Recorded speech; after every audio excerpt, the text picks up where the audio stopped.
تو یہ جو قیدیاں ہیں ہمارے ہاں، جو ہم کہتے ہیں نا غلام آزاد کرانے کا بھی ماحول نہیں ہے، میں اس پہلو سے عرض کر رہا ہوں، یہ جو ہماری جیلوں میں قیدی ہیں، ہمیں کوئی کمیٹی بنانی پڑے گی موسیٰ بھائی، ہمیں کوئی ایک ٹیم تشکیل دینا پڑے گی جو پہلے ان کی شناسائی کرے کہ کس کا کیا کیس ہے۔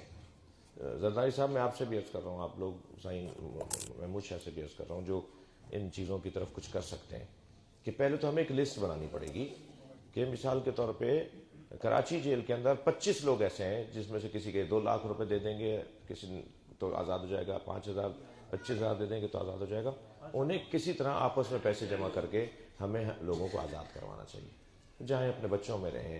کچھ ہو گیا تھا ان سے، سبھی معصوم تو صرف 14 ہیں نا، غلطی ہو گئی تھی، یہ تھوڑی کہ وہ لٹکا ہوا ہے وہاں پر پھنسا ہوا ہے بیچارہ، تو غلام آزاد کرانے اسے 60 مسکینوں کو کھانا کھلانا ہے یا 60 روزے رکھنے ہیں، ان میں سے یا ہے، ٹھیک ہے، لیکن اگر اس نے حالت روزہ یعنی روزے کے دورانیے میں حرام کام سے افطار کیا ہے، یعنی حرام کام کیا ہے، تو اسے تینوں کام کرنے ہیں، یعنی 60 مسکین بھی، 60 روزے بھی، 60 غلام بھی، اس کا اتنا بڑا جرمانہ ہے، اس کو کہتے ہیں کفارۃ الجمع۔ تو ایک لمبی بحث ہے کفارے کی، لیکن کفارہ 60 مسکینوں کو کھانا، ایک کھانا آج پاکستان میں 100 روپے کا کھا لیتا ہے بندہ، تو 60 مسکینوں کے کھانے کا مطلب آپ 100 روپے سے جوڑ لیجئے ایک روزے کے، ٹھیک ہے، تو 60 لوگوں کو 100 روپے جو بھی بنیں گے کتنے بنیں گے؟ 6,000 روپے ایک روزے کے پڑیں گے۔ اب اگر فرض کریں کہ میرے روزے اتنے جمع ہو گئے کہ 6,000 روپے اگر میرے روزے کے بنتے ہیں تو میرے تو صاحب 15 لاکھ روپے بن رہے ہیں، اتنے روزے چھٹ چکے ہیں تو دینے پڑیں گے وہ۔ جی آخری سوال کریں مونس بھائی سے، نہیں مونس بھائی آخر میں، آپ وہاں سے اٹھ کے یہاں آ گئے کہ اب تو پوچھنا ہی ہے مجھے۔ جی شکریہ۔ نہیں نکاح کا کہاں صحیح بات، صرف ہاں جنازہ صرف۔ دائی علیمہ کا کردار نبی سے محبت کرنے کا ہے، گود میں لیا، پیار کیا، تو ہم تو اتنی حد تک بھی ان کی قبر پہ نہیں جاتے۔ شیعہ حضرات کچھ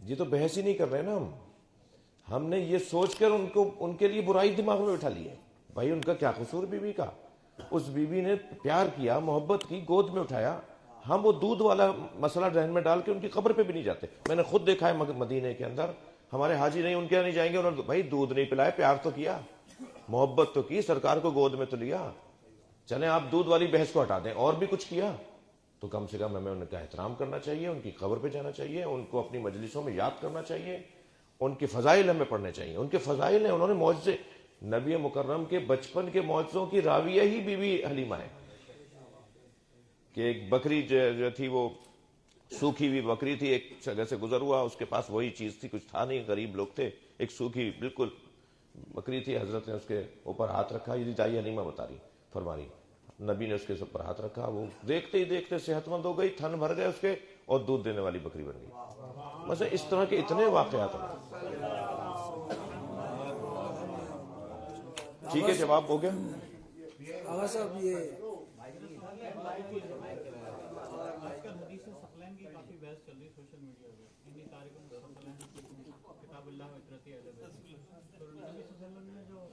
کتاب اللہ کا ہے تو اس کا مطلب ہے کہ اس وقت کتاب مدون تھی، ایک نیریٹو یہ ہے، لیکن دوسرا یہ ہے کہ امام علی نے خلیفہ اول کے دور میں 6 مہینے کی مدت میں کتاب جمع کی، تو یہ دو متضاد باتیں ہیں، تو آپ کا نہیں، میرے خیال سے دونوں متحد باتیں ہیں، اس لیے کہ نبی مکرم نے اگر یہ فرمایا کہ میں کتاب چھوڑ کے جا رہا ہوں، تو کتاب تو امانتیں تو ساری مولا علی کے پاس تھی، وہ جو کتاب چھوڑ کے جا رہا ہوں علی کے پاس ہے، اور جب مولا علی 6 مہینے میں اس کتاب کو لے کر آتے ہیں، 6 مہینے بعد لائے تھے حضرت نے جب لا کے پیش کی تو کہا کہ جی ہم نہیں مانتے اس کو، تو وہ جو حضرت کتاب لے کر آئے تھے وہ قرآن کی تفسیر تھی، مولا علی جو لے کر آئے تھے، تعویل کیا ہے، اس کی ظاہر کیا ہے، اس کا باطن کیا ہے، اس کا محکم کیا ہے، اس کا متشابہ کیا ہے، یہ حضرت لے کر آئے، اور حضرت کی وہ بات نہیں مانی گئی، اہل سنت کی کتابوں میں ہے کہ حضرت کا نہیں ہمیں نہیں چاہیے، حضرت اسے واپس لے گئے۔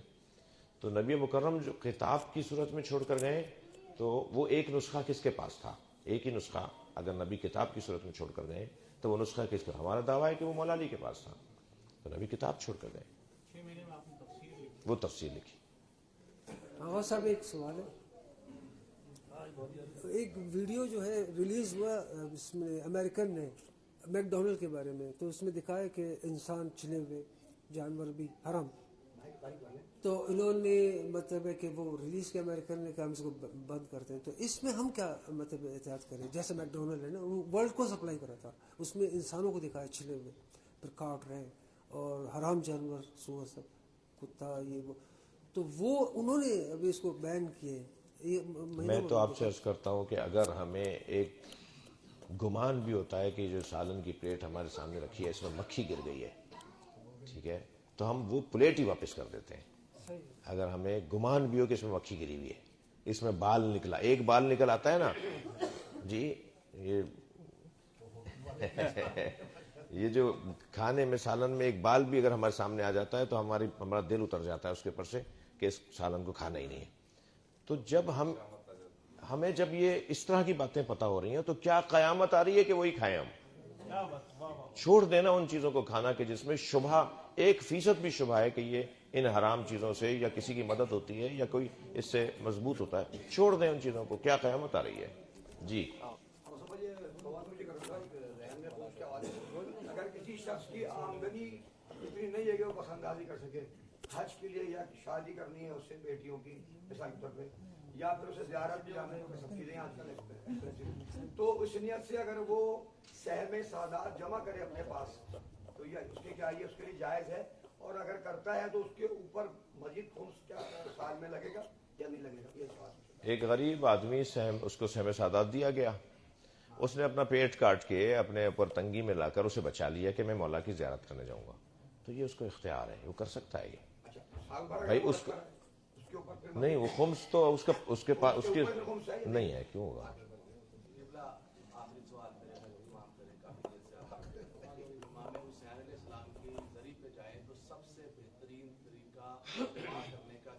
سلوات.